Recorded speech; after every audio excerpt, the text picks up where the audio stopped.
Abhimanyu is a brave, legendary, and a tragic hero in the Hindu epic of Mahabharata. He was born to the third Pandava prince, Arjuna, and the Yadava princess, Subhadra, who was also Krishna's sister. As an unborn child in his mother's womb, Abhimanyu learned the knowledge of entering the deadly and virtually impenetrable Chakravyuha from Arjuna.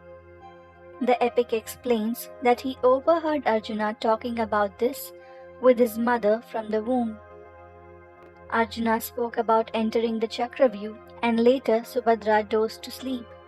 Upon seeing Subhadra asleep, Arjuna stopped explaining and did not proceed further with explaining the way to escape the Chakravyuha.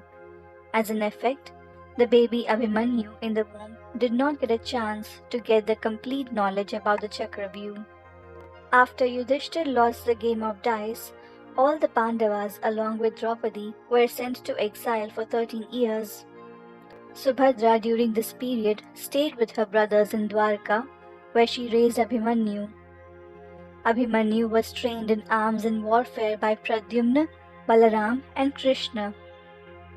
Abhimanyu was given the Raudra bow by Balaram, which he received from Lord Shiva.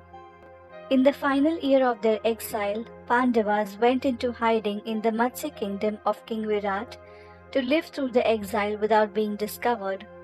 Upon coming to know the identity of the Pandavas, King Virat asked Arjuna to marry his daughter Uttara, but Arjuna refused to marry her as he was her teacher during the Agyatvas. However, he proposed the marriage of Uttara with Abhimanyu. Abhimanyu agreed to marry her, and they got married in the city of Upaplavya. This marriage sealed an alliance between the Pandavas and the royal family of Virat in favor of the forthcoming Kurkshetra war. After the Pandavas finished their exile, Duryodhana didn't agree to return their wealth and fortune. Thus, the Pandavas had to fight a battle to get their rights back. Being the grandson of Lord Indra, Abhimanyu was a courageous and a dashing warrior. In the battle, Abhimanyu was able to hold at bay great heroes like Drona, Karna, Duryodhana and Dushasana in the Mahabharata war. Abhimanyu also killed important personalities such as Kumara Lakshmana, the son of Duryodhana, Brihadbala, the king of Kosala, 6 counselors, 7 foster brothers of Karna, sons of Shalya, etc. On the 13th day of the battle, Arjuna was diverted to the south by Sharma and Trikartas. Taking advantage of his absence, Duryodhana and his allies made a plan to trap Yudhishthira so that the war can be stopped quickly and without losing many armies. The army of the Kauravas under Dronacharya formed a Chakravyuha. Abhimanyu knew how to enter it but didn't know how to exit. He went into the trap followed by his paternal uncles. Abhimanyu killed many valiant warriors. Duryodhana grew increasingly anxious. No one seemed to be able to stop Abhimanyu. Whoever went before him was either immediately slain or forced to retreat. He had overpowered all the great Kaurava heroes, including Dushasana, Karna, Kripa, Ashwathama, Shalya, Kritavarma, and Ballika. Duryodhana himself had been stung by his shafts, and even Drona seemed to be unable to beat him. Seeing the utter destruction of his father's army, Lakshman, the valiant son of Duryodhana, rose in anger. He said that he will finish Abhimanyu, and saying so, charged at Abhimanyu. He shot many arrows at Abhimanyu. 2 of them struck Abhimanyu on his arms, and which caused him pain and anger. The 2 infuriated warriors began battling. For some time it was difficult to imagine who was better. The mighty armed Abhimanyu, then filled with rage like a snake struck with a rod, Abhimanyu ends up killing Lakshman. When Duryodhana heard that his favorite son was no more, he was livid with anger.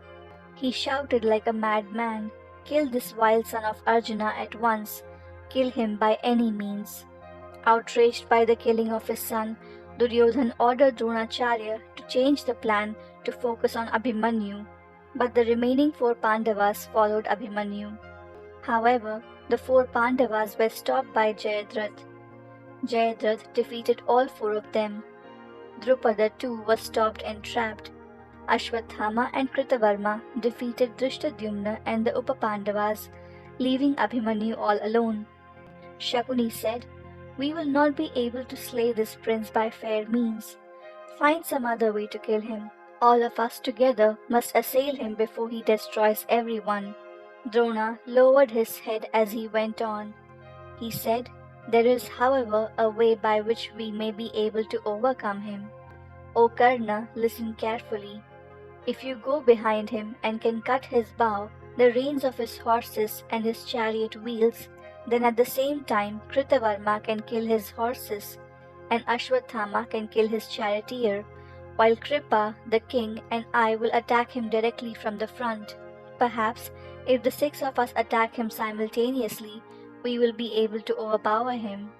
Drona knew his advice was not in keeping with the codes of the war, but there seemed no alternative. Ultimately, as the Kaurava commander, it was his duty to protect the army by whatever means. They surrounded the prince. As planned, Karna went ahead and cut apart his bow. Kritavarma then killed his steeds and Ashwathama his charioteer. As Drona and Kripa assailed him from the front, Duryodhana also attacked him from behind. Remembering how Krishna had run at Bhishma holding a chariot wheel, he rushed at Drona. Even though overpowered and outnumbered, the son of Krishna's sister showed no fear.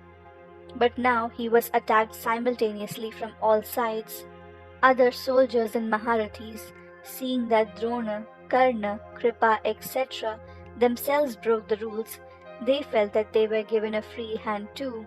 Attacked on all sides, Abhimanyu was being hit by sharp arrows, javelins, and maces. Abhimanyu fought with the multiple warriors as long as he could. At last, fatigued from his long fight against so many opponents, he fell to the ground. Seeing Abhimanyu unconscious on the ground, Durjaya struck him on his head with full force. Crushed by the blow, Abhimanyu dropped lifeless. The Kaurava army fought him dirty and killed him. It is said that it was Abhimanyu's death that marks the end of the adherence to the rules of the war.